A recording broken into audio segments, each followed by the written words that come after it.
চীনে নাকি নতুন করে আবার কোনো ভাইরাস ছড়িয়ে পড়েছে। ঘরে ঘরে অসুস্থতা আর লকডাউনের অভিশাপ কি আবার তবে ফিরে আসছে? চীনে ছড়িয়ে পড়া নতুন ভাইরাস হিউম্যান মেটানিউমোভাইরাস বা HMPV সম্বন্ধে সমস্ত তথ্য জানতে ভিডিওটি শেষ পর্যন্ত দেখুন। এই ভাইরাসটি সাধারণত শ্বাসযন্ত্রের সংক্রমণ ঘটায় এবং সর্দি কাশির মতো উপসর্গ সৃষ্টি করে।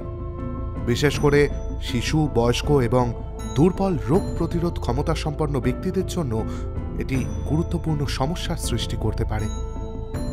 জেনে রাখুন, এটা কোনো নতুন প্রজাতির ভাইরাস না। 2001 সালে নেদারল্যান্ডসে প্রথম এটির খোঁজ মেলে।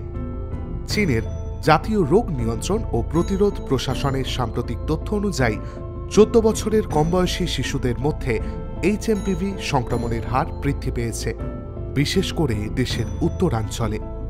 তবে চীনা কর্তৃপক্ষ এবং বিশ্ব স্বাস্থ্য সংস্থা অর্থাৎ WHO জানিয়েছে যে সংক্রমণ বর্তমানে নিয়ন্ত্রণে রয়েছে এবং আতঙ্কিত হওয়ার কোনো কারণ নেই। এই ভাইরাসের সাধারণ উপসর্গগুলির মধ্যে রয়েছে সর্দি, কাশি, জ্বর, নাক বন্ধ হওয়া, মাথা ব্যথা এবং ক্লান্তি। কোনো নির্দিষ্ট ভ্যাকসিন বা ওষুধ না থাকলেও উপসর্গ অনুযায়ী চিকিৎসা করলে রোগী সুস্থ হয়ে ওঠে। নিজেকে সুরক্ষিত রাখতে নিয়মিত হাত ধোয়া, ভিড় এড়িয়ে চলা, সর্দি কাশি থাকা ব্যক্তিদের থেকে দূরত্ব বজায় রাখা এবং মাস্ক ব্যবহার করা উচিত। তবে বিদেশ থেকে তো প্রতিনিয়ত লোকজন যাতায়াত করছেনই, তাই সতর্ক থাকা জরুরি। আপনারা সুস্থ থাকুন এবং সামান্য কিছু স্বাস্থ্যবিধি মেনে চলে নিজেদের ও অন্যকে নিরাপদ রাখুন।